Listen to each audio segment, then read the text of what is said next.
Priya Hari Prasad, once again welcome back. Welcome to the world of economics. Happy to see you again and hope that you all are fine, safe and happy. ഇന്ന് ഞാൻ ഇവിടെ explain ചെയ്യാൻ പോകുന്നത് ഒരു wonderful topic ആണ്. Indian എക്കോണമിയിലുള്ള ഒരു wonderful topic ആണ് നമുക്ക് പറയാം. ഗ്രീൻ റവല്യൂഷൻ വളരെ വളരെ ഇമ്പോർട്ടന്റ് ആയിട്ടുള്ള ഒരു ടോപ്പിക് ആണ്. അപ്പൊ ഇതിനകത്ത് ഞാൻ എന്താണ് ഗ്രീൻ റവല്യൂഷൻ അല്ലെ, ഹരിത വിപ്ലവം എന്താണ്, അതിന്റെ ഫീച്ചേഴ്സ്, അതുപോലെ തന്നെ അതിന്റെ ഇമ്പോർട്ടൻസ്, അതല്ലെങ്കിൽ അതിന്റെ അഡ്വാൻറ്റേജസ് അല്ലെങ്കിൽ ഇമ്പാക്ട്, ഡിസഡ്വാൻറ്റേജസ്, അങ്ങനെ ഒരു complete video about green revolution തന്നെയായിരിക്കും ഇത്. അപ്പൊ നമുക്ക് തീർച്ചയായിട്ടും അറിയാം, ഇന്ത്യൻ എക്കോണമിയെ സംബന്ധിച്ചിടത്തോളം ഗ്രീൻ റവല്യൂഷൻ എന്ന് പറയുന്ന ഈ ഒരു ടോപ്പിക് നമുക്ക് സ്കിപ്പ് ചെയ്യാൻ കഴിയില്ല. കാരണം each and every question paper, എല്ലാ ക്വസ്റ്റ്യൻ പേപ്പറും നമുക്ക് ഇതുമായിട്ട് റിലേറ്റ് ചെയ്തിട്ടുള്ള ക്വസ്റ്റ്യൻസ് കാണാം. ചിലപ്പോൾ ഷോർട്ട് നോട്ടിലും കാണാം, അതുപോലെ എസ് ഐ ആയിട്ട് ഗ്രീൻ റവല്യൂഷൻ ചോദിക്കും. അങ്ങനെ ഒരുപാട് ക്വസ്റ്റ്യൻസ് വരുന്ന ഒരു പോർഷൻ ആണ് ഈ ഗ്രീൻ റവല്യൂഷൻ. അപ്പൊ അത്രയ്ക്ക് ഇമ്പോർട്ടന്റ് ആണ്, ഇൻട്രസ്റ്റിംഗ് ആണ്, ബ്യൂട്ടിഫുൾ ആയിട്ടുള്ള ഒരു ടോപ്പിക് തന്നെയാണ്. ഡിഗ്രി ആൻഡ് PG ലെവൽ സ്റ്റുഡൻസിന് യൂസ്ഫുൾ ആയിരിക്കും. അപ്പൊ ഇതെല്ലാവരും കാണാനും ഷെയർ ചെയ്യാനും ശ്രമിക്കുക. ഇതും ഒരു റിക്വസ്റ്റഡ് വീഡിയോ തന്നെയാണ്. ഓക്കെ ദെൻ, അപ്പൊ ഇതുവരെയും എന്റെ ചാനൽ സബ്സ്ക്രൈബ് ചെയ്യുകയും അതേപോലെ സപ്പോർട്ട് ചെയ്യും ഫോളോ ചെയ്തവർക്കെല്ലാം ഒരുപാട് താങ്ക്സ് ഉണ്ട്. Okay, come let's learn together. Let's begin the class. എന്താണ് ഗ്രീൻ റവല്യൂഷൻ, ഹരിത വിപ്ലവം?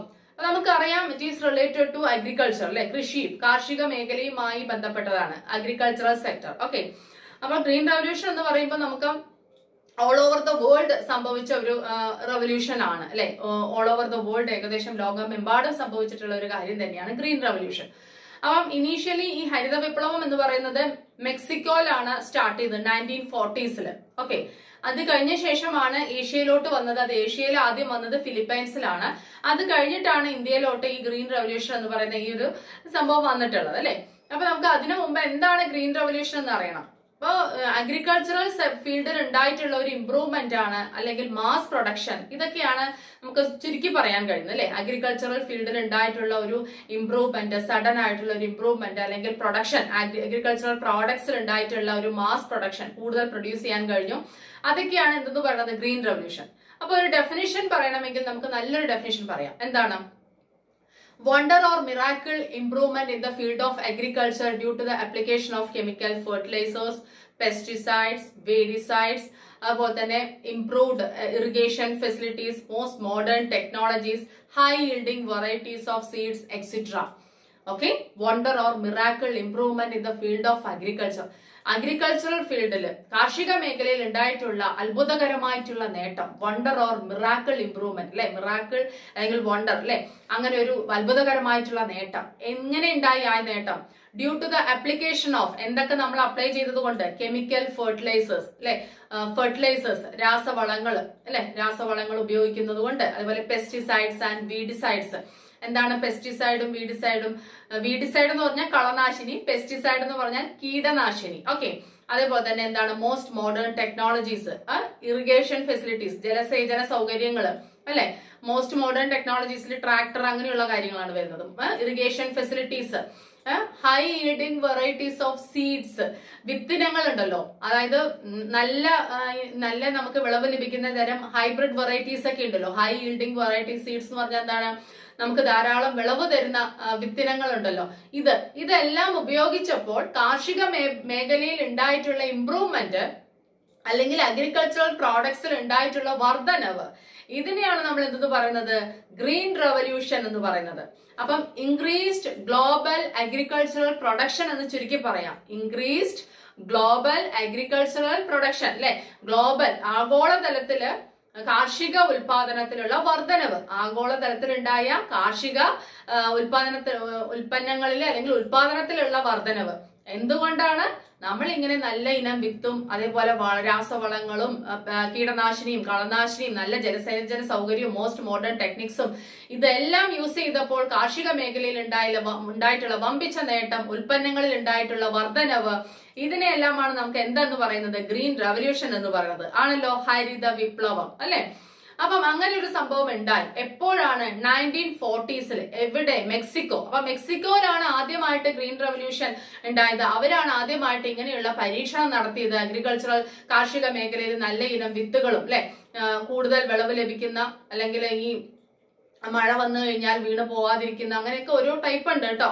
അങ്ങനെയൊക്കെ പല രീതിയിലുള്ള വിത്തിനങ്ങൾ കൂടുതൽ ഈൽഡ് കിട്ടുന്ന, നമുക്ക് കൂടുതൽ വിളവ് കിട്ടുന്ന രീതിയിലുള്ള വിത്തിനങ്ങളൊക്കെ പരീക്ഷിക്കുകയും മോസ്റ്റ് മോഡേൺ ടെക്നോളജീസ് യൂസ് ചെയ്യും, ബെറ്റർ ഇറിഗേഷൻ ഫെസിലിറ്റീസ്, ജലസേചന സൗകര്യങ്ങൾ ഉപയോഗിക്കും, പെസ്റ്റിസൈഡ്, വീഡിസൈഡ്, അതായത് ഈ കളയും കീടങ്ങളും ഒക്കെ വന്ന് നശിപ്പിക്കില്ലേ. കീടം എന്ന് പറഞ്ഞാൽ ഈ പുഴുവും അങ്ങനെയുള്ള ഈ ഇൻസെക്ട്സ് ഒക്കെ ഈ വിളകളെ ആക്രമിക്കുമല്ലോ, അതാണ്. അതിന് വേണ്ടിയിട്ട് പെസ്റ്റിസൈഡ് ഉപയോഗിച്ചു ആ കീടങ്ങളെ നശിപ്പിക്കാൻ. ദെൻ വീഡിസൈഡ് എന്ന് പറഞ്ഞാൽ കളനാശിനി. എന്താണ് കള എന്ന് പറഞ്ഞാൽ ഈ ചെടികൾക്കിടയിൽ നമ്മളിപ്പോ നെൽച്ചെടി അല്ലെങ്കിൽ ഗോതമ്പ് ഇത് വെച്ചു, അതിനിടയ്ക്ക് വേറെ അനാവശ്യ ചെടികൾ വന്ന് അത് വളരും. അപ്പൊ അത് ഈ വെള്ളവും വളമൊക്കെ വലിച്ചെടുത്തിട്ട് അത് വളരും. അപ്പൊ അത് ആരെ മോശമായിട്ട് ബാധിക്കും? നമ്മുടെ വിള എന്താണോ, നെല്ലാണോ ഗോതമ്പോ, അതിനെ ബാധിക്കും അല്ലെ. അതാണ് ഈ കള എന്ന് പറയുന്നത് കേട്ടോ, കളനാശിനി. അപ്പൊ അതിനുവേണ്ടി കളനാശിനി ഉപയോഗിച്ചു അവര്, വീഡിസൈഡ്, കളകളെ നശിപ്പിക്കാൻ, അനാവശ്യ ചെടികളെ നശിപ്പിക്കാനായിട്ട്. ഓക്കെ. അതുപോലെ തന്നെ എന്താ പറയാ, നല്ല ഇറിഗേഷൻ ഫെസിലിറ്റീസ്, വിത്തിനങ്ങൾ, ഇതെല്ലാം ഉപയോഗിക്കുന്നു. അങ്ങനെ ഉപയോഗിക്കുമ്പോൾ എന്ത് ചെയ്തു? അഗ്രികൾച്ചറൽ പ്രൊഡക്ഷൻ ഇൻക്രീസ് ചെയ്തു. ആദ്യം എവിടെ? മെക്സിക്കോയില്. അപ്പൊ മെക്സിക്കോയിലാണ് ഈ ഗ്രീൻ റവല്യൂഷൻ ആദ്യമായിട്ട് ഉടലെടുത്തത് 1940s. അത് കഴിഞ്ഞ് 1950s all over the world spread ചെയ്യാൻ തുടങ്ങി. എല്ലാ ലോകമെമ്പാടും രാജ്യങ്ങൾ ഇത് ട്രൈ ചെയ്യാൻ തുടങ്ങി. ഇന്ത്യയിൽ ശരിക്കും പറഞ്ഞാൽ ആ 1960s അതിന്റെ ഫലം കിട്ടിത്തുടങ്ങിയത്. ഓക്കെ, 1960s 1960കളിൽ ഇന്ത്യയിലെ ഗ്രീൻ റവല്യൂഷൻ എന്ന് പറഞ്ഞാൽ എപ്പോഴും വൺ വേർഡ് ആൻസർ ചോദിക്കുകയാണെങ്കിൽ നമുക്ക് 1960കളിലാണ് കേട്ടോ, 1960s. ഓക്കെ, അപ്പൊ ഗ്രീൻ റവല്യൂഷൻ ആദ്യം എവിടെ? മെക്സിക്കോ. പിന്നീട് ഏഷ്യൻ രാജ്യത്തിലേക്ക് വന്നു. അത് ആദ്യ ഏഷ്യൻ രാജ്യം ഫിലിപ്പൈൻസ്, അത് 1950 ആ സമയത്ത്. ഇന്ത്യയിൽ 1960. മനസ്സിലായല്ലോ. ഇനി ഈ ഗ്രീൻ റവല്യൂഷൻ എന്ന് പറയുന്ന ഈ വാക്ക് ആദ്യമായിട്ട് യൂസ് ചെയ്തത് വില്യം ഗോസ് എന്ന് പറയുന്ന, ചില ബുക്കിൽ ഗോസ് GAUS എന്നും GAUD എന്നും കാണാറുണ്ട് കേട്ടോ. അപ്പൊ ഈ വില്യം ഗോസ് അല്ലെങ്കിൽ വില്യം ഗോഡ് എന്ന് പറയുന്ന അദ്ദേഹമാണ് ഈ വാക്ക് ആദ്യമായിട്ട് ഉപയോഗിച്ചത്. ഇങ്ങനെ അഗ്രികൾച്ചറൽ പ്രൊഡക്ഷൻ ഇങ്ങനെ വർദ്ധിച്ച സമയത്ത് അദ്ദേഹമാണ് ആ വാക്ക് ആദ്യമായിട്ട് ഉപയോഗിച്ചത്. ഏതു വാക്ക്? ഗ്രീൻ റവല്യൂഷൻ അല്ലെങ്കിൽ ഹരിത വിപ്ലവം. ഓക്കെ, അപ്പൊ ദ വേർഡ് ഗ്രീൻ റവല്യൂഷൻ അല്ലെങ്കിൽ ആ ഒരു ടേം ഗ്രീൻ റവല്യൂഷൻ എന്ന് പറയുന്നത് ഫസ്റ്റ്ലി യൂസ്ഡ് ബൈ ആരാണ്? വില്യം എസ് ഗോഡ് അല്ലെങ്കിൽ ഗോസ് എന്ന് കാണുന്നുണ്ട്. അത് നിങ്ങൾ നോക്കി എഴുതണം കേട്ടോ. ഓക്കെ, ഇനി നമുക്ക് ഫാദർ ഓഫ് ഗ്രീൻ റവല്യൂഷൻ ആരാണെന്ന് നോക്കണം. നോർമൻ ബോർലോഗ് ആണ്. നോർമൻ ബോർലോഗ് ഒരു എക്കണോമിസ്റ്റും ബയോളജിസ്റ്റും എല്ലാം ആണ് അദ്ദേഹം കേട്ടോ. അപ്പൊ അദ്ദേഹം നോർമൻ ബോർലോഗ് ആണ് father of green revolution. Okay, അദ്ദേഹത്തിന് നൊബേൽ പ്രൈസ് കിട്ടിയിട്ടുണ്ട് ഫോർ പീസ് 1970 കേട്ടോ. 1970 നൊബേൽ പ്രൈസ് കിട്ടിയിട്ടുണ്ട് അദ്ദേഹത്തിന് 1970. അതേപോലെ തന്നെ ഇപ്പോൾ കാർഷിക മേഖലയിൽ വമ്പിച്ച നേട്ടങ്ങൾക്കുള്ള അവാർഡൊക്കെ കൊടുക്കുന്നുണ്ടല്ലോ. അത് ആരുടെ പേർക്കാണ് കൊടുക്കുന്നത്? Norman Borlaug. അപ്പൊ നോർമൻ ബോർലോഗ് ഏത് മേഖലയും അവാർഡ് ഏത് മേഖലയുമായി ബന്ധപ്പെട്ടിരിക്കുന്നു എന്ന് ചോദിച്ചാൽ അത് ഏതാണ്? കാർഷിക മേഖല. അത് ഓർത്തു വെക്കുക. PSC ഒക്കെ എഴുതുന്നവർക്കാണെങ്കിൽ വളരെ യൂസ്ഫുൾ ആണ് കേട്ടോ. ഓക്കെ, അപ്പൊ ഞാൻ എന്താ പറഞ്ഞത്? ഗ്രീൻ റവല്യൂഷൻ എന്ന് പറയുന്നത് മെക്സിക്കോയിൽ സ്റ്റാർട്ട് ചെയ്തു 1940, ഫിലിപ്പൈൻസിൽ വന്നു 50, ഇന്ത്യയിൽ 60s വന്നത്. ഇതിന് വേറൊരു പേരും കൂടെ പറയുന്നുണ്ട്, തേർഡ് അഗ്രികൾച്ചറൽ റവല്യൂഷൻ. എന്താണ് പറയുന്നത്? തേർഡ് അഗ്രികൾച്ചറൽ റവല്യൂഷൻ എന്നും കൂടെ ഇതിനെ ടേം ചെയ്യുന്നുണ്ട്. ഇനി ഫസ്റ്റ്ലി ഈ വേർഡ് യൂസ് ചെയ്തത് വില്യം എസ് ഗോസ് അല്ലെങ്കിൽ ഗോഡ് ആണ്. ഫാദർ ഓഫ് എന്താണ് ഗ്രീൻ റവല്യൂഷൻ എന്ന് പറയുന്നത് ആരാണ്? നോർമൻ ബോർലോഗ് ആണ്. ഓക്കെ, നോർമൻ ബോർലോഗ് എന്ന് പറയുന്ന എക്കണോമിസ്റ്റ് കം ബയോളജിസ്റ്റ്, അദ്ദേഹമാണ് father of green revolution. Okay, ഇനി father of Indian green revolution വേറെ ആളാണ്. ഓക്കെ, അതാരാണ്? MS സ്വാമിനാഥൻ. മങ്കൊമ്പ് സ്വാമിനാഥൻ ആണ്. മങ്കൊമ്പ് സുബ്രഹ്മണ്യൻ സ്വാമിനാഥൻ അങ്ങനെ കൊണ്ടാണ് കേട്ടോ. ഓക്കെ, അപ്പം ആരാണ്? MS സ്വാമിനാഥൻ. അങ്ങനെ ഓർത്തു വെക്കുക, എന്തെങ്കിലും മിസ്റ്റേക്ക് ഉണ്ടെങ്കിൽ റെക്ടിഫൈ ചെയ്യാം. അപ്പം MS സ്വാമിനാഥൻ എന്ന് പറയുന്ന ഇന്ത്യയിലെ എക്കണോമിസ്റ്റ്, അദ്ദേഹമാണ് father of Indian green revolution എന്ന് പറയുന്നത്. Father of Indian green revolution ആരാണ്? MS സ്വാമിനാഥൻ. അത് ഓർത്തു വെക്കണം. അപ്പൊ വെറുതെ ഫാദർ ഓഫ് ഗ്രീൻ റവല്യൂഷൻ ചോദിച്ചാൽ ആരാണ്? നോർമൻ ബോർലോഗും. ഇന്ത്യൻ ഗ്രീൻ റവല്യൂഷന്റെ ഫാദർ ചോദിച്ചാൽ സ്വാമിനാഥനും. ഇത്രയും കാര്യം ഓർമ്മ വെക്കണം. അപ്പൊ ഇനി നമ്മൾ പറഞ്ഞു മിറാക്കിൾ ഇംപ്രൂവ്മെന്റ് അഗ്രികൾച്ചറൽ പ്രോഡക്ട്സിന് ഉണ്ടായി. അപ്പൊ എസ്പെഷ്യലി ഏതൊക്കെ പ്രോഡക്ട്സിനാണെന്ന് അറിയാമോ? Rice and wheat. റൈസിലും വീറ്റിലുമാണ് ഈ ഇംപ്രൂവ്മെന്റ് ഉണ്ടായത്. കാരണം മെയിൻ ആയിട്ട് ഇവിടെ ഫുഡ് ഗ്രെയിൻസ് എന്ന് പറയുന്നത് നമ്മൾ പ്രൊഡ്യൂസ് ചെയ്യുന്നത് ഏതാ? റൈസ് ആൻഡ് വീറ്റ് ആണ് അല്ലെ. അരിയും ഗോതമ്പുമാണ്. അപ്പൊ നെല്ലും ഗോതമ്പും. അപ്പൊ അതിനകത്താണ് ഈ ഗ്രീൻ റവല്യൂഷൻ എഫക്റ്റ് ആയിരിക്കണം എന്ന് വെച്ചാൽ കൂടുതൽ പ്രൊഡ്യൂസ് ചെയ്യാൻ പറ്റിയത് ഈ അരിയും ഗോതമ്പുമാണ്. എസ്പെഷ്യലി ഇന്ത്യയിൽ നമ്മൾ കൂടുതൽ ഉണ്ടാക്കിയിരിക്കുന്നത് ഏതാണെന്ന് ചോദിച്ചാൽ ഗ്രീൻ റവല്യൂഷൻ മൂലം ഒരുപാട് മാസ് പ്രൊഡക്ഷൻ ഉണ്ടായത് വെൻ കമ്പയർഡ് ടു റൈസുമായിട്ട് കമ്പയർ ചെയ്യുന്ന സമയത്ത് കൂടുതൽ ആരാണെന്ന് അറിയാമോ? ഗോതമ്പാണ്, വീറ്റ് ആണ്. ആ ഒരു പോയിന്റും കൂടെ നിങ്ങൾ ഓർത്ത് വെക്കണം. ഓക്കെ, അപ്പൊ ഈ അഗ്രികൾച്ചറൽ പ്രോഡക്ട്സിൽ ഇംപ്രൂവ്മെന്റ് എന്ന് പറയുന്നത് റൈസ് ആൻഡ് വീറ്റിലുള്ളതാണ് പറയുന്നത്. അതില് റൈസും വീറ്റും കമ്പയർ ചെയ്യുമ്പോൾ കുറച്ചും കൂടെ കൂടുതൽ ആര് തന്നെയാണ് ഗ്രീൻ റെവല്യൂഷനിലൂടെ കൂടുതൽ പ്രൊഡ്യൂസ് ചെയ്യാൻ പറ്റിയത്? എന്താണ്? വീറ്റ് ആണ്. മനസ്സിലായല്ലോ?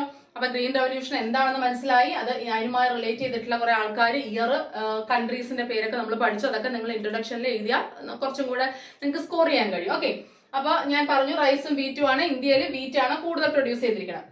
അപ്പൊ ഞാൻ അതിനൊരു ഡെഫിനിഷൻ ഞാൻ നിങ്ങൾക്ക് പറഞ്ഞിട്ടുണ്ടായിരുന്നു. നിങ്ങൾക്ക് വേണമെങ്കിൽ എഴുതിയെടുക്കാം. Wonder or miracle improvement in the field of agriculture due to the application of chemical fertilisers, അല്ലെ, രാസവളങ്ങൾ. Then high yielding varieties of seeds, അല്ലെ, നല്ലോണം ഇത് തരുന്ന വിത്തുകള്, ഹൈബ്രിഡ് വെറൈറ്റി ആയിട്ടുള്ള വിത്തുകള്, ബെറ്റർ ഇറിഗേഷൻ ഫെസിലിറ്റീസ്, അല്ലെ, ജലസേചന സൗകര്യങ്ങള്, നല്ല രീതിയിലുള്ള ജലസേചന സൗകര്യങ്ങൾ, പെസ്റ്റിസൈഡ്സ്, കീടനാശിനികൾ, വീഡിസൈഡ്സ്, കളനാശിനികൾ, ഇതെല്ലാം ഉപയോഗിച്ചതിലൂടെ അഗ്രികൾച്ചറൽ സെക്ടറിൽ ഉണ്ടായ ഇംപ്രൂവ്മെന്റ് അല്ലെങ്കിൽ പ്രൊഡക്ഷനിൽ ഉണ്ടായ ഇംപ്രൂവ്മെന്റ്, വർധനവ്, ഇതിനെയാണ് ഗ്രീൻ റെവല്യൂഷൻ എന്ന ഒറ്റ വാക്കിൽ നമ്മൾ പറയുന്നത്. അല്ലെങ്കിൽ നമുക്ക് പറയാം ഇൻക്രീസ്ഡ് ഗ്ലോബൽ ഫുഡ് പ്രൊഡക്ഷൻ, അല്ലെ, എന്തിലുണ്ടായ വർധനവ്? ആഗോളതലത്തിലുള്ള ഫുഡ് പ്രൊഡക്ഷനിലുള്ള വർധനവ്. ദാറ്റ് ഈസ് ഗ്രീൻ റെവല്യൂഷൻ, ഹരിത വിപ്ലവം. അല്ലെങ്കിൽ നമുക്ക് ഇങ്ങനെ പറയാം renovation of agricultural practices, renovation of agricultural practices എന്നും എന്തിനെ നമുക്ക് പറയാം? ഗ്രീൻ റെവല്യൂഷനെ പറയാം, റിനോവേഷൻ ഓഫ് അഗ്രികൾച്ചറൽ പ്രാക്ടീസസ്. അപ്പം ചുരുക്കി നിങ്ങൾക്ക് മനസ്സിലായി അഗ്രികൾച്ചറൽ സെക്ടറിൽ ഉണ്ടായിട്ടുള്ള നേട്ടങ്ങൾ. അപ്പൊ ഒരുപാട് നേട്ടങ്ങൾ അറ്റൈൻ ചെയ്യാൻ കഴിഞ്ഞു അഗ്രികൾച്ചറൽ സെക്ടറിൽ. ആ നേട്ടങ്ങളെയാണ് നമ്മൾ ഗ്രീൻ റെവല്യൂഷൻ എന്ന് പറയുന്നത്. ഓക്കെ, ഇനി നമുക്ക് അതിന്റെ ഫീച്ചേഴ്സ് പഠിക്കാം. അപ്പൊ ഫീച്ചേഴ്സ് പഠിക്കുമ്പോൾ നിങ്ങൾക്ക് ഒന്നും കൂടെ മനസ്സിലാവും, അല്ലെ, സവിശേഷതകൾ, ഗ്രീൻ റെവല്യൂഷന്റെ സവിശേഷതകൾ. Okay, introduction of HYV seeds. ഈ ഗ്രീൻ റെവല്യൂഷന്റെ ഒരു പ്രധാനപ്പെട്ട ഫീച്ചർ ആണെന്ന് പറയുന്നത് HYV സീഡ്സ് ഇൻട്രൊഡ്യൂസ് ചെയ്തത്, ഹൈ ഈൽഡിംഗ് വെറൈറ്റീസ്. ഞാൻ പറഞ്ഞല്ലോ എന്താണ് ഹൈ ഈൽഡിംഗ് വെറൈറ്റി സീഡ്സ് എന്ന് പറഞ്ഞാല്? നല്ലോണം നമുക്ക് വിളവ് തരുന്ന രീതിയിൽ, അതല്ലെങ്കിൽ എന്തെങ്കിലും നാച്ചുറൽ കലാമിറ്റി വന്നാൽ അതിനെ പിടിച്ചു നിൽക്കാനും കഴിയുന്ന, നമ്മളിവിടെ പറയാറുണ്ട് വെള്ളപ്പൊക്കത്തിൽ പോലും തഴച്ചു വളരുന്ന ഒരു അരിയുടെ, നെല്ലിന്റെ ചെടിയുടെ ഇനമാണ് പൊക്കാളി എന്ന് പറയുന്നത് നമ്മൾ പറയാറുണ്ട്. ഇതൊക്കെ ഇങ്ങനെ കണ്ടുപിടിച്ചതാണ്. അതായത് വെള്ളപ്പൊക്കം വന്നാലും ആ വിളവ് നമുക്ക് എന്ത് ചെയ്യാൻ, നശിക്കാതെ നമുക്ക് കിട്ടും. മനസ്സിലാവുണ്ടോ? അത് ഞാനൊരു എക്സാമ്പിൾ പറഞ്ഞാണ്. അപ്പൊ അങ്ങനെയുള്ള വെറൈറ്റീസ് ഓഫ് സീഡ്സ്, മനസ്സിലായി. അതേപോലെ നമ്മൾ ഇപ്പൊ ഒരു ഏക്കറിൽ കൃഷി ചെയ്യുന്ന സമയത്ത് നേരത്തെ ഒരു 1000 ടണ്ണാണ് കിട്ടുന്നതെങ്കിൽ ഇപ്പോൾ 2000 ടൺ കിട്ടും. അങ്ങനെ ഈൽഡ് കൂടുതൽ കിട്ടാൻ സഹായിക്കുന്ന തരത്തിലുള്ള ഹൈബ്രിഡ് വെറൈറ്റീസ് ഓരോന്നും കണ്ടുപിടിക്കില്ലേ? നമ്മൾ കണ്ടുപിടിക്കുന്നില്ലേ? ഇവരൊക്കെ തന്നെ ജോലി കണ്ടുപിടിക്കുന്ന. അപ്പൊ ആ കണ്ടുപിടിക്കുന്ന ആ വിത്തിനങ്ങൾ നമ്മൾ യൂസ് ചെയ്തു. ഓക്കെ, അപ്പം ആ ഇൻട്രൊഡക്ഷൻ എന്ന് വെച്ചാൽ അത് അതിന്റെ കണ്ടുപിടുത്തം, അതിന്റെ ഉപയോഗം, അതിന്റെ തുടക്കം, ആ ഉപയോഗത്തിന്റെ തുടക്കം എന്ന് പറയുന്നത് ഒരു ഇമ്പോർട്ടന്റ് ഫീച്ചർ ആണ് ഗ്രീൻ റെവല്യൂഷൻ. ശരിയല്ലേ? ഓക്കെ, ഇനി നോക്കിക്കോളൂ. Increased use of fertilisers, pesticides and weedicides leads to reduction of agricultural losses. ഈ ഫെർട്ടിലൈസേഴ്സ് ഉപയോഗിക്കാൻ തുടങ്ങി, അല്ലെ, രാസവളങ്ങൾ. അപ്പൊ കൂടുതൽ നമുക്ക് ഈൽഡ് കിട്ടും, അല്ലെ, വളങ്ങൾ, രാസവളങ്ങൾ ഉപയോഗിക്കുമ്പോൾ പെട്ടെന്ന് നമുക്ക് ഈൽഡ് കിട്ടും ചുരുങ്ങിയ സമയത്തിനകത്ത്. അതേപോലെ പെസ്റ്റിസൈഡ്സും വീഡിസൈഡ്സും ഉപയോഗിക്കുമ്പോൾ നമുക്ക് കൃഷിയിലുള്ള നാശം ഇല്ലാണ്ടാവുന്നു, അല്ലെ. ഈ കീടങ്ങളും കളകളും ഒന്നും കൃഷിയെ നശിപ്പിക്കുന്നില്ല. ഇപ്പൊ നമ്മൾ അത് ഉപയോഗിക്കുന്നുണ്ട്, ആ മരുന്ന് അടിക്കുന്നുണ്ട്. ശരിയല്ലേ? ഓക്കെ, അപ്പം increased use of fertilisers and pesticides, അതേപോലെ തന്നെ വീഡിസൈഡ്സ്, ഇതെല്ലാം അഗ്രികൾച്ചറൽ ലോസ് കുറയ്ക്കുന്നു, നഷ്ടം കുറയ്ക്കുന്നു, കാർഷിക മേഖലയിലുള്ള നഷ്ടത്തിനെ കുറയ്ക്കുന്നു. ശരിയല്ലേ? ഓക്കെ, അതേപോലെ ഇംപ്രൂവ്ഡ് അഗ്രികൾച്ചറൽ പ്രൊഡക്ടിവിറ്റി ഇംപ്രൂവ് ചെയ്യുന്നു. കാർഷിക മേഖലയിലുള്ള ഉൽപാദനക്ഷമത ഇംപ്രൂവ് ചെയ്യുന്നു. കാർഷിക മേഖലയിലെ ഉൽപാദനക്ഷമത ഇംപ്രൂവ് ചെയ്യാൻ സഹായിക്കുന്നു. Use of tractor, harvesting machines, seed drillers etcetera. നമ്മൾ എന്തൊക്കെ ഉപയോഗിച്ച് തുടങ്ങി? ട്രാക്ടേഴ്സ്, അല്ലെ, നന്നായിട്ട് അപ്പൊ ഉഴുതു മറിക്കാൻ കഴിയും, കൂടുതൽ ഈൽഡ് കിട്ടും. നമ്മൾ സാധാരണ നമ്മൾ നേരത്തെ ഉപയോഗിച്ചിരുന്ന ആ കലപ്പ, അതൊക്കെ ഉപയോഗിക്കുമ്പോൾ ശരിക്കും നന്നായിട്ട് നമുക്കിത് ചെയ്യാൻ കഴിയില്ല, പ്ലഫ് ചെയ്യാൻ കഴിയില്ല. അപ്പൊ അതുകൊണ്ട് നമുക്ക് ഈൽഡ് കുറവാണ്. അപ്പൊ ട്രാക്ടേഴ്സ് ഉപയോഗിക്കുന്നുണ്ടെങ്കിൽ നന്നായിട്ട് എന്ത് ചെയ്യാൻ, പ്ലഫ് ചെയ്യാൻ കഴിയും ട്രാക്ടറിന്. ശരിയല്ലേ? അത് കണ്ടിട്ടില്ലേ നിങ്ങൾ? ഓക്കെ, അപ്പം അതുകൊണ്ട് തന്നെ അത് ഈൽഡ് കൂട്ടാൻ തുടങ്ങി, വരവ്, അല്ലെ. അതുപോലെ തന്നെ സീഡ് ഡ്രില്ലർ, വിത്ത് കുഴിച്ചിടാൻ പറ്റിയ ശരിയായ രീതിയിൽ, വിത്ത് ആരും കിളിയൊന്നും കൊത്തിക്കൊണ്ട് പോകാതിരിക്കാൻ ശരിയായ രീതിയിൽ വിത്ത് ഇതാക്കാനുള്ള ശരിക്കും അതിനുള്ള ഡ്രില്ലർ, കുഴിക്കാനുള്ളത്. ഓക്കെ, ഹാർവെസ്റ്റിംഗ് മെഷീൻസ്, കൊയ്ത്ത് മെഷീൻസ്, അല്ലെ, റീപ്പിംഗ് മെഷീൻ എന്നൊക്കെ നമ്മൾ പറയില്ലേ, അത്. അതേപോലെ തന്നെ നല്ല ഇറിഗേഷന് വേണ്ടിയിട്ട് നല്ല മോട്ടറൊക്കെ ഉപയോഗിക്കില്ലേ, അങ്ങനെയുള്ള കാര്യങ്ങളൊക്കെ ഉപയോഗിച്ചു തുടങ്ങി. അതും എന്തിന്റെ ഒരു ഫീച്ചറാണ്? ഗ്രീൻ റെവല്യൂഷന്റെ. ഓക്കെ, ഇനി use of disease resistance varieties enhance production. അതായത് എന്ത് യൂസ് ചെയ്യാൻ തുടങ്ങി? Disease resistance varieties. ഞാൻ പറഞ്ഞില്ലേ ഈ അസുഖങ്ങൾ വരാതിരിക്കുന്ന ചെടികൾ എന്ന് വെച്ചാൽ അസുഖങ്ങളെയൊക്കെ ഒരു പരിധിവരെ തടഞ്ഞു നിൽക്കാൻ പറ്റുന്ന അത് ഓരോ ചെടികൾക്ക് ഓരോ രോഗമുണ്ട്. ഇപ്പൊ നെല്ലിനൊക്കെ ആണെങ്കിൽ മുഞ്ഞ അങ്ങനെയൊക്കെ രോഗം വരും. അപ്പൊ അതൊക്കെ ഒരുപാട് കൃഷിയെ ബാധിക്കും. അപ്പൊ അങ്ങനെ വരാതിരിക്കുന്ന രീതിയിലുള്ള ഡിസീസ് റെസിസ്റ്റൻസ്, അതായത് അസുഖങ്ങളെ പ്രതിരോധിച്ച് നിർത്താൻ പറ്റുന്ന തരത്തിലുള്ള ചെടികൾ വിത്തിനങ്ങളാണ് ഇവിടെ വന്നിരിക്കുന്നത്. അപ്പൊ അതുകൊണ്ട് എന്ത് സംഭവിക്കുന്നു? ഈൽഡ് കൂടുതൽ കിട്ടുന്നു അല്ലെ? ശരിയല്ലേ? അതാണ് പറഞ്ഞത്. അപ്പൊ ഇതെല്ലാം ഇതിന്റെ ഫീച്ചേഴ്സ് ആണ് ഗ്രീൻ റവല്യൂഷന്റെ അല്ലെ. High yielding varieties of seeds, chemical ഫെർട്ടിലൈസേഴ്സും അതേപോലെ തന്നെ പെസ്റ്റിസൈഡ്, വീഡിസൈഡ്, അതുപോലെ better irrigation facilities, tractor, harvesting machine, reaping machine എന്ന് പറയുന്ന പോലെ ഇതെല്ലാം, അതുപോലെ ഡിസീസ് റെസിസ്റ്റൻസ് ആയിട്ടുള്ള വിത്തിനങ്ങൾ, ഇതെല്ലാം ഇതിന്റെ സവിശേഷതകളാണ് ഗ്രീൻ റവല്യൂഷന്റെ. ഓക്കെ, അപ്പൊ നിങ്ങൾ റിപ്പീറ്റ് ചെയ്ത് കേൾക്കണം. ഓക്കെ, അപ്പൊ ഫീച്ചേഴ്സ് ഇത്രയുമാണ്. ഓക്കെ, ഇനി നമുക്ക് എന്തിലേക്ക് പോവാം? Impact or advantages. Impact or advantages, green റവല്യൂഷന്റെ ഇമ്പാക്ട് അല്ലെങ്കിൽ അഡ്വാൻറ്റേജസ് ഇത് ചോദിക്കാറുണ്ട് കേട്ടോ. ഇമ്പാക്ട് അല്ലെങ്കിൽ അഡ്വാൻറ്റേജസ്. അപ്പൊ ചിലപ്പോൾ ഫീച്ചേഴ്സ് ചോദിക്കാറുണ്ട്. അപ്പൊ എന്ത് ചോദിക്കുകയാണെങ്കിലും ഫസ്റ്റ് നിങ്ങൾ ഗ്രീൻ റവല്യൂഷൻ എന്താണെന്ന് എഴുതണം. ഓക്കെ, അതിന്റെ ചെറിയ ഈ കാര്യങ്ങളൊക്കെ എഴുതിയിട്ട് വേണം നിങ്ങൾ ഫീച്ചേഴ്സ് ചോദിക്കുകയാണെങ്കിലും ഇമ്പാക്ട് അഡ്വാൻറ്റേജസ് എന്താ ചോദിക്കുകയാണെങ്കിലും അതിനുശേഷം വേണം എഴുതാൻ. അത് മനസ്സിലായല്ലോ? ഇനി അതല്ല ഇതൊരു എസ്സേ ആയിട്ട് ഗ്രീൻ റവല്യൂഷൻ ചോദിക്കുകയാണെങ്കിൽ ഞാൻ പറഞ്ഞ ഈ കാര്യങ്ങളെല്ലാം ഉൾപ്പെടുത്തണം കേട്ടോ. മാർക്ക് അനുസരിച്ചിട്ട് കുറച്ചും കൂടെ കൂടുതൽ എക്സ്പ്ലനേഷൻ കൂട്ടുകയും കുറയ്ക്കുകയും ചെയ്യണം. That's up to you. Okay, then നോക്കിക്കോളൂ. അപ്പൊ എന്താണ് നോക്കിക്കോളൂ? ഇമ്പാക്ട് ഓർ അഡ്വാൻറ്റേജസ് നോക്കിക്കോളൂ. ലാർജ് സ്കെയിൽ പ്രൊഡക്ഷൻ അല്ലെ. ഫസ്റ്റ് ഇമ്പാക്ട് അല്ലെങ്കിൽ അഡ്വാൻറ്റേജ് എന്താണ്? ലാർജ് സ്കെയിൽ പ്രൊഡക്ഷൻ ആണ് ഇവിടെ നടത്താൻ സഹായിച്ചിരിക്കുന്നത് ഗ്രീൻ റവല്യൂഷൻ അല്ലെ. വമ്പിച്ച രീതിയിലുള്ളത്, നേരത്തെയൊക്കെ പ്രൊഡ്യൂസ് ചെയ്യുന്നതിനേക്കാളും എത്രയോ മാസ് പ്രൊഡക്ഷൻ ഇവിടെ ഉണ്ടാക്കാൻ കഴിഞ്ഞു. കാരണം അത്രയും എഫക്റ്റീവ് ആണ് ഈ കെമിക്കൽ ഫെർട്ടിലൈസേഴ്സും ട്രാക്ടേഴ്സും ഇറിഗേഷൻ ഫെസിലിറ്റീസും ഈ വെറൈറ്റീസ് ഓഫ് സീഡ്സും ഒക്കെ. നേരത്തെ ചിലപ്പോൾ 1000 ടൺ ആണെങ്കിൽ കിട്ടുന്നുണ്ടെങ്കിൽ ഇപ്പൊ 10,000 അതുവരെയും കിട്ടിയിട്ടുണ്ട് ശരിക്കും പറഞ്ഞാൽ. ഓക്കെ, അപ്പൊ മാസ് പ്രൊഡക്ഷൻ എന്ന് പറയുന്നത് വളരെ ഇമ്പോർട്ടന്റ് ആയിട്ടുള്ള ഒരു അഡ്വാൻറ്റേജ് ആണ്. ആ മാസ് പ്രൊഡക്ഷനിലൂടെ എന്താണ്? ക്രോപ്സ് കൂടുതൽ കിട്ടുന്നു. ക്രോപ്സ് കൂടുതൽ കിട്ടുന്ന സമയത്ത് അത് ഫാമേഴ്സിന് ബെനിഫിഷ്യൽ ആണ്. അവരുടെ ഇൻകം കൂടുന്നു.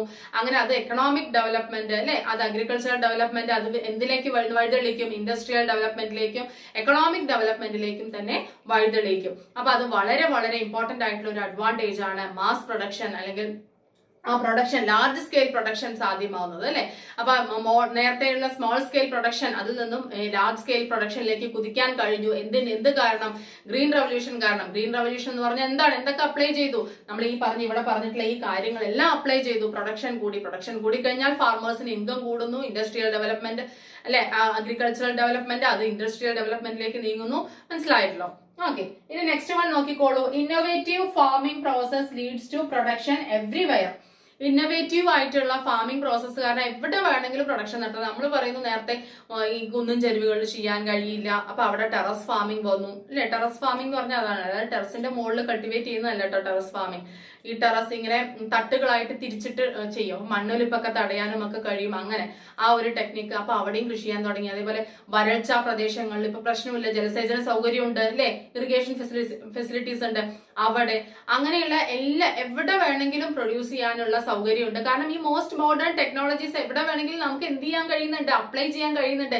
ഈ വിത്തനങ്ങൾ അവിടെയും പിടിച്ചു നിൽക്കും. നല്ല വിത്തനങ്ങളാണ് അല്ലെ. നാടൻ വിത്തനങ്ങൾക്കാണ് കുറച്ച് പിടിച്ചു നിൽപ്പ് കുറവ്. മനസ്സിലായോ? അപ്പൊ അതുകൊണ്ട് എവ്രിവെയർ, എല്ലാ സ്ഥലത്തും എന്ത് ചെയ്യാൻ പറ്റുന്നുണ്ട്? പ്രൊഡക്ഷൻ നടത്താൻ കഴിയുന്നുണ്ട്. ഓക്കെ, അതുകൊണ്ട് തന്നെ it eliminates the need of fallow lands അല്ലെ. ഫാലോ ലാൻഡ്സ് എന്ന് പറയുന്ന സംഭവം അവിടെ ഇല്ല. തരിശു ഭൂമികൾ എന്നില്ല. എല്ലാം നമ്മൾ യൂട്ടിലൈസ് ചെയ്യാണ് നമ്മൾ. ഓക്കെ, അപ്പൊ നമുക്ക് വി ക്യാൻ യൂട്ടിലൈസ് എന്താ പറയാ മാക്സിമം ലാൻഡ്. നമുക്ക് എത്ര അവൈലബിൾ ആയിട്ടുള്ള ലാൻഡിനെ എല്ലാം നമുക്ക് കൃഷിയിലേക്ക് ഉപയോഗിക്കാൻ കഴിയുന്നു. കാരണം നേരത്തെ അതൊക്കെ ബുദ്ധിമുട്ടായിരുന്നു, ടെക്നോളജീസും ഇതൊന്നും ഇല്ലാത്തത് കൊണ്ട്. ഇപ്പോൾ അങ്ങനെയല്ല, എല്ലാം മോസ്റ്റ് മോഡേൺ ആയതുകൊണ്ട് നമുക്ക് എവിടെ വേണമെങ്കിലും കൃഷി ചെയ്യാൻ പറ്റുന്നു. ഫാലോ ലാൻഡ് എന്ന് പറയുന്നത്, തരിശുഭൂമി എന്ന് പറയുന്ന ഒരു സംഭവം ഇല്ലാതെയാവുന്നു എന്നാണ് പറയുന്നത്. Okay, next one per capita availability അല്ലെ. എന്താണ്? Per capita availability of food crops increase ചെയ്യുന്നു. അതായത് നമുക്ക് നേരത്തെ ഓരോ വ്യക്തികൾക്കും ലഭിക്കുന്ന ഫുഡ് ക്രോപ്സ് കുറവായിരുന്നു. ഇപ്പൊ ഈ ഗ്രീൻ റവല്യൂഷനിലൂടെ നമുക്ക് എന്താണ്? ഓരോ വ്യക്തികൾക്കും ലഭിക്കുന്ന ഫുഡ് ക്രോപ്സിന്റെ അളവ് കൂടുതലാണ്. നമുക്ക് എത്ര വേണമെങ്കിലും ലഭിക്കും അല്ലെ. ശരിയല്ലേ? എന്തുകൊണ്ടാണ്? പ്രൊഡക്ഷൻ കൂടുന്നു. അപ്പൊ അതും ഒരു അഡ്വാൻറ്റേജ് അല്ലേ. അപ്പൊ നേരത്തെ നമ്മൾ പിശുക്കി ഭക്ഷണം കഴിച്ച ഒരു സമയം ഉണ്ടായിരുന്നു അല്ലെ. അതെല്ലാവർക്കും വളരെ കുറവായിരുന്നു ധാന്യങ്ങളൊക്കെ. ഇപ്പൊ അങ്ങനെയല്ല, ധാരാളം പ്രൊഡക്ഷൻ നടക്കുന്നുണ്ട് ഈ 1960s ശേഷം. അതെന്തുകൊണ്ടാണ്? ഈ ഗ്രീൻ റവല്യൂഷൻ കാരണം. അപ്പൊ per capita availability of food എന്ന് വെച്ചാൽ ജനസംഖ്യയിൽ ഓരോരുത്തർക്കും ലഭിക്കാൻ സാധ്യതയുള്ള ആ ഫുഡിന്റെ അളവ്, ആ ഫുഡ് ക്രോപ്സ് അതിന്റെ അളവ് കൂടുകയാണ്. അപ്പൊ നമുക്ക് ആർക്കും ദാരിദ്ര്യം എന്ന് പറയുന്ന ഒരു പ്രശ്നം ഉണ്ടാവുന്നില്ല അല്ലെ, ഇഷ്ടംപോലെ ഭക്ഷണം കഴിക്കാം. Okay, then next one, reduction in poverty and famine. അതുകൊണ്ട് തന്നെ പോവർട്ടി ഇല്ലാതെയാവുന്നു, ഫാമിൻ ഇല്ലാതെയാവുന്നു. ഒരുപാട് കർഷകരുടെ ദാരിദ്ര്യം ഇല്ലാതെയായി എന്നാ പറയുന്നത്. അതിലൊരു പ്രത്യേകം ഒരു കാര്യം പറയാനുണ്ട്. ഈ കർഷകർക്ക് പുതിയ പുതിയ നെല്ലിനങ്ങളൊക്കെ വികസിപ്പിച്ചെടുത്തു. IR8 അല്ലെങ്കിൽ റൈസ് 8 എന്നൊക്കെ പറഞ്ഞ ഓരോ പേരുണ്ട്. ഈ IR8 നമ്മുടെ ഇവിടെ നാട്ടിലും പറയുന്ന ഒരു റൈസ് ആണ് കേട്ടോ. IR8 എന്ന് പറയും നമ്മൾ മലയാളത്തിൽ. IR8 അത് ഭയങ്കര ഫേമസ് ആണ്. അതൊക്കെ വളരെ കൂടുതൽ ഈൽഡ് തരുന്ന നെല്ലിനമാണ്.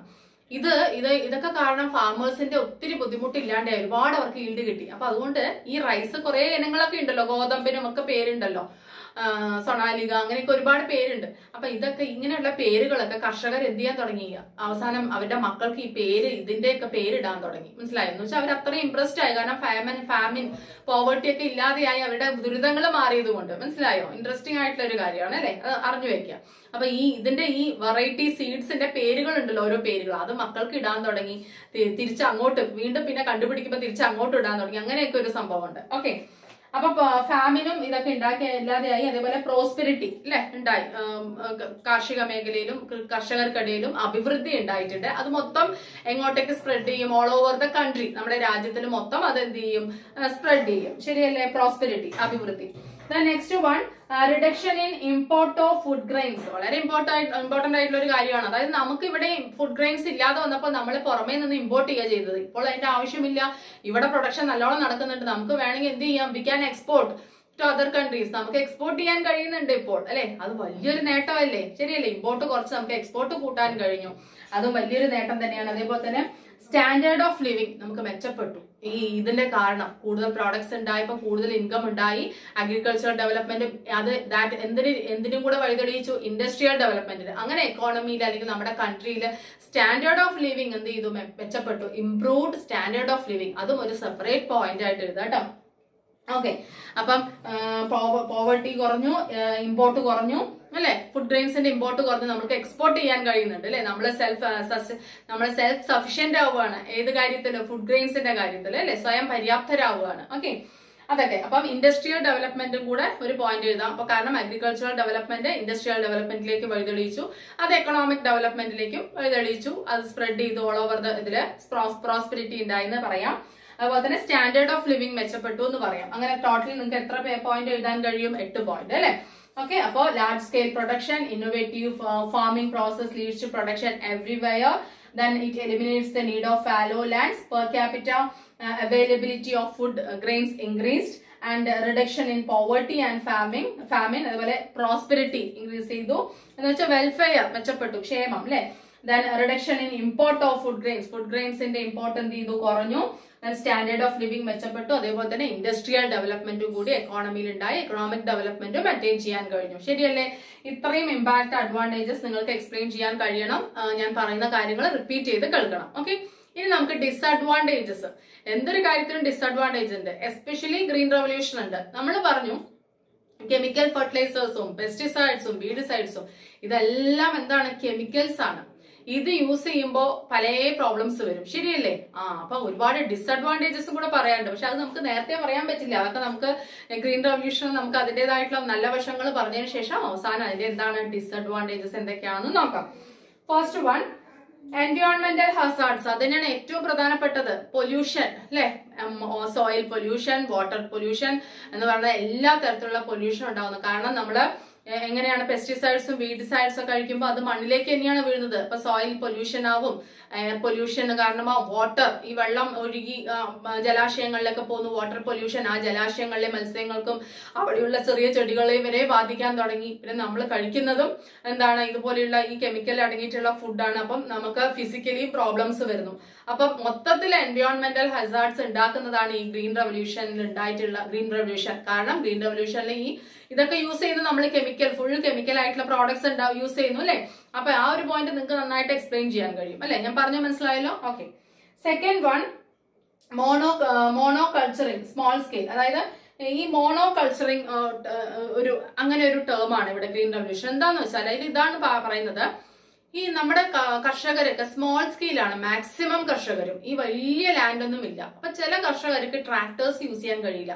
ട്രാക്ടർ യൂസ് ചെയ്യണമെങ്കിൽ എത്രയും വേണം, ഒരു മിനിമം സ്പേസ് വേണം. അതുപോലെ ജലസേചന സൗകര്യങ്ങൾ, വലിയ രീതിയിലുള്ള പമ്പും അങ്ങനെയുള്ള ജലസേചന സൗകര്യങ്ങൾ യൂസ് ചെയ്യണമെങ്കിലും വലിയ കൃഷിയിടം വേണം, അതുമില്ല ചില ഫാമേഴ്സിന്. അതുപോലെ കെമിക്കൽസ് എല്ലാം നമുക്ക് കുറച്ചളവ് വാങ്ങിക്കാൻ കഴിയുന്നില്ല, അത് യൂസ് ചെയ്യാൻ കഴിയുന്നില്ല, അവർക്കത് ശരിയായ രീതിയിൽ ഉപയോഗിക്കാൻ കഴിയുന്നില്ല.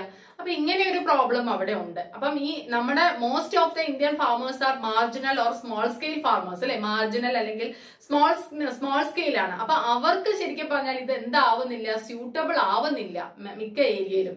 അതൊരു ഡിസഡ്വാൻറ്റേജ് ആണ്, അവർക്ക് യൂസ് ചെയ്യാൻ പറ്റില്ല. കാരണം അവരുടെ സ്മോൾ പ്ലോട്ട് ഓഫ് ലാൻഡിൽ ഈ മോസ്റ്റ് മോഡേൺ ടെക്നിക്സ് ദേ കാണ്ട് യൂസ്, അവർക്ക് യൂസ് ചെയ്യാൻ കഴിയില്ല. മനസ്സിലായോ? അപ്പൊ അതും one of the most important disadvantages of green revolution എന്ന് നമുക്ക് പറയാം. Got it? The next one, unemployment. ഇത് അൺഎംപ്ലോയ്മെന്റ് എന്ന് പറയുന്ന പ്രോബ്ലത്തെ കുറച്ച് ക്രിയേറ്റ് ചെയ്തിട്ടുണ്ട്. കാരണം മോഡേണൈസേഷൻ അല്ലെങ്കിൽ മെക്കാനൈസേഷൻ വന്നു അഗ്രികൾച്ചറിൽ അല്ലെ. മെക്കാനൈസേഷൻ എന്ന് പറഞ്ഞാൽ എന്താണ്? മെഷീനറീസ് വന്നു ഇൻ പ്ലേസ് ഓഫ് ലേബറുടെ പ്ലേസിൽ കൂടുതൽ നമ്മൾ എന്ത് യൂസ് ചെയ്യാൻ തുടങ്ങി? മെഷീനറീസ് യൂസ് ചെയ്യാൻ തുടങ്ങി അല്ലെ. നേരത്തെ ഒരു 10 ഹാർവസ്റ്റേഴ്സ് കൊയ്ത്തുകാർ വേണമെന്നുണ്ടെങ്കിൽ ഹാർവസ്റ്റ് ചെയ്യാൻ കൊയ്യാന്ന് പറയും അല്ലെ. അത് വേണമെന്നുണ്ടെങ്കിൽ ഇപ്പൊ ചിലപ്പം അത് ആ മെഷീൻ വരുന്ന സമയത്ത് 1-2 പേരുടെ ആവശ്യമേ ഉള്ളൂ ബാക്കി എന്തെങ്കിലും പ്രോസസ് ചെയ്യാനായിട്ട്. അപ്പൊ അത്രയും 8 പേരുടെ ജോലി എന്ത് ചെയ്തു? പോയി. അങ്ങനെ കുറെ പേര് മൈഗ്രേറ്റ് ചെയ്യാൻ തുടങ്ങി, ഒരു സ്ഥലത്ത് നിന്ന് ഇനിയൊരു സ്ഥലത്തേക്ക്, അല്ലെങ്കിൽ ഒരു ജോലിയിൽ നിന്നും ഇനിയൊരു ജോലിയിലേക്ക് എന്ത് ചെയ്യാൻ തുടങ്ങി? മൈഗ്രേറ്റ് ചെയ്യാൻ തുടങ്ങി. എല്ലാവർക്കും കൃഷി മടുത്തു തുടങ്ങി കുറച്ച് പേർക്കൊക്കെ. മനസ്സിലായോ? അങ്ങനെ ഒരു പ്രോബ്ലം ഉണ്ടായിട്ടുണ്ട്.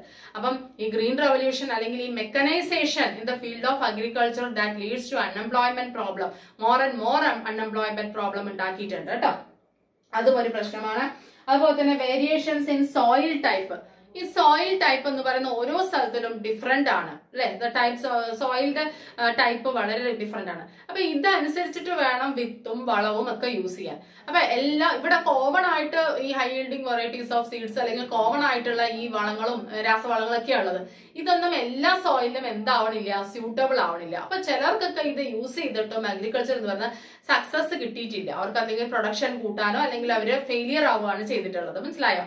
അപ്പൊ അതും എന്താണ്? ഒരു ഡിസഡ്വാൻറ്റേജ് ആണ്. അപ്പം എന്താണ് വേരിയേഷൻസ് ഇൻ സോയിൽ ടൈപ്പ് എന്ന് പറയുന്നത്? സോയിൽ മണ്ണ് എന്ന് പറയുന്നത് പലയിടത്തും പല രീതിയിലാണ്, ഫെർട്ടിലിറ്റി എല്ലാം വ്യത്യാസമാണ്. അപ്പം ഈ നമ്മൾ യൂസ് ചെയ്യുന്ന അത് ആപ്റ്റ് ആവുമില്ല, ചില ഫെർട്ടിലിറ്റിക്ക് അനുസരിച്ച് ഒന്നും അത് സ്യൂട്ടബിൾ ആവണില്ല അല്ലെ. ടൈപ്പ് ഓഫ് സോയിൽ അനുസരിച്ചിട്ടും വന്നു. അപ്പൊ അതുകൊണ്ട് തന്നെ അല്ലെങ്കിൽ ഈ വിത്തിനങ്ങളും എല്ലാം ഇവര് ഹൈബ്രിഡ് ആയിട്ടുള്ള ഇവര് കണ്ടുപിടിച്ചിട്ടുള്ള വിത്തുകളൊന്നും ചില സ്ഥലത്തൊന്നും എന്താവുന്നില്ല, സ്യൂട്ടബിൾ ആവുന്നില്ല. അപ്പൊ അത് ഫെയിലിയർ അല്ലേ. അതും ഡിസഡ്വാൻറ്റേജ്. അതുപോലെ തന്നെ എക്സ്പ്ലോയിറ്റേഷൻ ഓഫ് ഗ്രൗണ്ട് വാട്ടർ. ഈ നമ്മൾ പറയുന്നു ഹൈലി മോഡേൺ ആയിട്ടുള്ള ഇറിഗേഷൻ ഫെസിലിറ്റീസ് യൂസ് ചെയ്യുന്നു. അതെന്ന് പറഞ്ഞാൽ ഈ ബോറും അങ്ങനെയുള്ള കാര്യങ്ങളാണ് അല്ലെ. ഇതൊക്കെ ഗ്രൗണ്ട് വാട്ടറിനെ വലിച്ചെടുക്കുക ചെയ്യുന്നത്. അപ്പൊ അതിനെ ചൂഷണം ചെയ്യുക ചെയ്യുന്നത്. അപ്പൊ ഈ ഗ്രൗണ്ട് വാട്ടർ മുഴുവൻ നമ്മൾ ചൂഷണം ചെയ്ത് കഴിഞ്ഞാൽ പിന്നീട് നമുക്ക് തന്നെയാണ് ഈ വരൾച്ചയും അല്ലെ, ഡ്രോട്ടും അങ്ങനെയുള്ള പ്രോബ്ലംസ് എല്ലാം വരുന്നത്. ശരിയല്ലേ? അതും ഒരു പ്രോബ്ലമാണ്. അപ്പൊ എക്സ്പ്ലോയിറ്റേഷൻ ഓഫ് ഗ്രൗണ്ട് വാട്ടറും വരുന്നുണ്ട് ഇവിടെ. ദെൻ റീജിയണൽ ഡിസ്പാരിറ്റീസ് അല്ലെ, റീജിയണൽ ഡിസ്പാരിറ്റീസ് വരുന്നു. അപ്പം ഈ മോസ്റ്റ് മോഡേൺ ആയിട്ടുള്ള ടെക്നിക്സ് യൂസ് ചെയ്യാൻ കഴിയുന്നവർ യൂസ് ചെയ്യും, അവർ അഗ്രികൾച്ചറൽ ഡെവലപ്മെന്റ് അറ്റൈൻ ചെയ്യും, അവരുടെ സ്റ്റാൻഡേർഡ് ഓഫ് ലിവിംഗ് മെച്ചപ്പെടുകയും ചെയ്യുന്നു. ഇത് യൂസ് ചെയ്യാൻ കഴിയാതെ, അതിന് ചിലപ്പോൾ പണമില്ലാതെയും അതിനുള്ള അറിവില്ലാതെയും ഉള്ള ചില കർഷകർ, അല്ലെങ്കിൽ അതിന് പറ്റാതെ വരുന്ന പ്ലോട്ട് ചെറുതായി അങ്ങനെയുള്ള പല കർഷകരുണ്ട്. ഇവരെല്ലാം പണ്ടത്തെ പോലെ തന്നെ സ്മോൾ സ്കെയിലായിട്ട് കൂടുതൽ പൈസയിൽ അവർ ചെലവാക്കി അവർ പ്രൊഡ്യൂസ് ചെയ്യാണ്. ശരിയല്ലേ? ശരിയാണല്ലോ. അങ്ങനെ ചെയ്യുന്ന സമയത്ത് ഇവിടെ എന്താ വരുന്നത്? ഡിസ്പാരിറ്റീസ് വരികയാണ്, അസമത്വം വരികയാണ് അല്ലെ. ഈ കർഷകർ തമ്മിൽ തന്നെ ഒരു അസമത്വമാണ് വരുന്നത്. ശരിയല്ലേ? അപ്പൊ എല്ലാ കർഷകർക്കും ഇത് യൂസ് ചെയ്യാൻ കഴിയുന്നില്ല, അത് എല്ലാവർക്കും കിട്ടുന്നില്ല, അവൈലബിൾ അല്ല. അവർക്ക് പല കാരണങ്ങൾ കൊണ്ട് അവർ സ്മോൾ ആണ്, അവർക്ക് ഫിനാൻഷ്യലി അത് ഇനീഷ്യലായിട്ട് അത് ചെയ്യാൻ കഴിയുന്നില്ല, അവർക്ക് എത്തിപ്പെടുന്നില്ല. അങ്ങനെയുള്ള കാരണങ്ങൾ കൊണ്ട് കുറെ പേര് എന്താ പറയുക, അത് യൂസ് ചെയ്യാതെ നേരത്തെ പോലെ തന്നെ പ്രൊഡ്യൂസ് ചെയ്യാണ്. അപ്പൊ ഇവര് നേരത്തെ പോലെ പ്രൊഡ്യൂസ് ചെയ്യും. അപ്പൊ അതിനെന്താണ്? പ്രൈസ് കൂടുതലായിരിക്കും. കാരണം എന്താ? അതിന് കോസ്റ്റ് ഓഫ് പ്രൊഡക്ഷൻ കൂടുതലാണ്. ഈ മോസ്റ്റ് മോഡേൺ ടെക്നോളജീസിന് എന്ത് കുറവാണ്? കോസ്റ്റ് ഓഫ് പ്രൊഡക്ഷൻ കുറവാണ്. അങ്ങനെ വരുമ്പോൾ ഈ ഡിസ്പാരിറ്റി വരും. ഇവിടെ പ്രോഡക്റ്റ് ആരും വാങ്ങിക്കാതെ ഈ കൂടുതൽ ഉണ്ടാവുന്ന പ്രോഡക്റ്റ് എല്ലാവരും വാങ്ങിക്കുകയും ചെയ്യും, ഹൈ ഈൽഡിംഗ് വെറൈറ്റീസ് വാങ്ങിക്കും. അപ്പൊ അങ്ങനെ ഒരുപാട് ഡിസ്പാരിറ്റീസ് ഇവർ തമ്മിൽ വരും. അതും ഒരു ഡിസഡ്വാൻറ്റേജ് ആണ് അല്ലെ. അപ്പൊ ഗ്രീൻ റെവല്യൂഷന്റെ ഒരു പ്രത്യേകതയാണ് കോസ്റ്റ് ഓഫ് പ്രൊഡക്ഷൻ കുറവാണ്. കാരണം നേരത്തെ പ്രൊഡ്യൂസ് ചെയ്ത ആ കോസ്റ്റിൽ തന്നെ ഇരട്ടിയിലധികം പ്രോഡക്റ്റ് ഉണ്ടാക്കാൻ കഴിയുന്നു എന്ന്. ശരിയാണ്. പക്ഷെ അത് എല്ലാവർക്കും കഴിയുന്നില്ല എന്നാണ് ഇവിടെ പറയുന്നത്. അപ്പൊ എന്തൊക്കെയാണ് എൻവയോൺമെന്റൽ ഹസാർഡ്സ് ഞാൻ പറഞ്ഞല്ലോ എന്തൊക്കെയാണ് നമുക്ക് ആരോഗ്യപരമായിട്ടുള്ള പ്രശ്നങ്ങൾ, എയർ പൊല്യൂഷൻ, വാട്ടർ പൊല്യൂഷൻ, എല്ലാ തരത്തിലുള്ള പൊല്യൂഷൻ. ഓക്കെ, ദെൻ മോണോകൾച്ചറിംഗ് എന്ന് വെച്ചാൽ സ്മോൾ സ്കെയിൽ കർഷകർക്ക് ഇതൊന്നും ചെയ്യാൻ കഴിയാതെ വരുന്ന അവസ്ഥ. Then unemployment problems, then soil type variations അല്ലെ, സോയിൽ ടൈപ്പ് എൻറ്റയർലി ഡിഫറെന്റ് ആണ് അല്ലെ, എല്ലാ ഓരോ സ്ഥലത്തിലും different from place to place, ഓരോ പ്ലേസിൽ നിന്നും ഓരോ പ്ലേസിലേക്ക് പോകുമ്പോഴും സോയിൽ ടൈപ്പ് വ്യത്യാസമാണ്. അപ്പൊ കോമൺ ആയിട്ട് ഈ പറയുന്ന ഈ കാര്യങ്ങളൊന്നും യൂസ് ചെയ്യാനായിട്ട് കഴിയില്ല. Next one, exploitation of ground water നമ്മൾ എക്സ്പ്ലോയിറ്റ് ചെയ്യണം. ശരിക്കും പറഞ്ഞാൽ നല്ല മോസ്റ്റ് മോഡേൺ ആയിട്ടുള്ള ഇറിഗേഷൻ ഫെസിലിറ്റീസ് പറഞ്ഞാൽ ദാറ്റ് ഈസ് എക്സ്പ്ലോയിറ്റേഷൻ ഓഫ് എന്താണ് ഗ്രൗണ്ട് വാട്ടർ തന്നെ, നമ്മൾ അതിനെ വലിച്ചെടുക്കുകയാണ് ചെയ്യുന്നത്. അപ്പൊ അത് പ്രോബ്ലം വരും. ചുറ്റുമുള്ള പ്രദേശമൊക്കെ ഡ്രോട്ട് അല്ലെ, വരൾച്ച വരാനുള്ള കാര്യം സാധ്യതയുണ്ട്. മനസ്സിലായല്ലോ. ദെൻ റീജിയണൽ ഡിസ്പാരിറ്റീസ് അല്ലെ, ഈ ഡിസ്പാരിറ്റീസ് വരുന്നു. സ്മോൾ സ്കെയിൽ കർഷകരെന്നും ലാർജ് സ്കെയിൽ എന്നും ഉള്ള ആ ഒരു ഡിസ്പാരിറ്റീസ് വരുന്നു. മനസ്സിലായല്ലോ. അസമത്വം, ആ ഒരു വിവേചനം വരികയാണ്. മനസ്സിലായല്ലോ. ഇതാണ് എന്തിന്റെ ഡിസഡ്വാൻറ്റേജസ് എന്ന് പറയുന്നത്. ഗ്രീൻ റെവല്യൂഷന്റെ ലിമിറ്റേഷൻസ് അല്ലെങ്കിൽ ഡിമെറിറ്റ്സ് അല്ലെങ്കിൽ ഡിസഡ്വാൻറ്റേജസ്. ഇവിടെ നമ്മൾ പറഞ്ഞത് ഇമ്പാക്ട്, അഡ്വാൻറ്റേജസ് അല്ലെങ്കിൽ മെറിറ്റ്സ്. മനസ്സിലായല്ലോ. ഇത് ഫീച്ചേഴ്സ്. ഇതെന്താണ് ഗ്രീൻ റെവല്യൂഷൻ. ഓക്കെ, ഇനി ഗ്രീൻ റെവല്യൂഷന്റെ ഡെഫിനിഷൻ നിങ്ങളുടെ ടെക്സ്റ്റിൽ ചിലപ്പോൾ കുറച്ചും കൂടെ 1-2 സെന്റൻസ് ഒക്കെ കൊടുത്തിട്ടുണ്ടാവും. അത് വേണമെങ്കിൽ എക്സ്ട്രാ നിങ്ങൾക്ക് അതും കൂടെ എഴുതാൻ പറ്റും. ഓക്കെ, അപ്പം ഇത് നല്ലൊരു ടോപ്പിക് തന്നെയായിരിക്കും, നിങ്ങൾക്ക് നല്ലൊരു എക്സ്പീരിയൻസ് തന്നെയായിരിക്കും. അത് നിങ്ങൾ മാക്സിമം 1-2 പ്രാവശ്യം കേൾക്കുകയും പോയിന്റ്സ് എഴുതിയെടുക്കുകയും നോട്ട് എഴുതിയെടുക്കാൻ രീതിയിലുള്ള ക്ലാസ്സാണ് ഞാൻ എടുക്കുന്നത്. 2-3 പ്രാവശ്യം നിങ്ങളൊന്ന് സ്ലോ ഡൗൺ ചെയ്ത് കേൾക്കുകയാണെങ്കിൽ നിങ്ങൾക്ക് പോയിന്റ്സ് എഴുതിയെടുക്കാൻ കഴിയും. ഇംഗ്ലീഷിലുള്ളവർക്ക് ഇംഗ്ലീഷ്, മലയാളത്തിലുള്ളവർക്ക് മലയാളം, രണ്ടും ഏകദേശം ഞാൻ മിക്സ് ചെയ്തിട്ടാണ് ഇവിടെ ഞാൻ പ്രസന്റ് ചെയ്യുന്നത് എന്ന് ഞാൻ വിശ്വസിക്കുന്നു. അപ്പം വീണ്ടും അടുത്ത വീഡിയോയിലൂടെ കാണാം. Try to follow and support my channel. Thank you, thanks a lot, take care.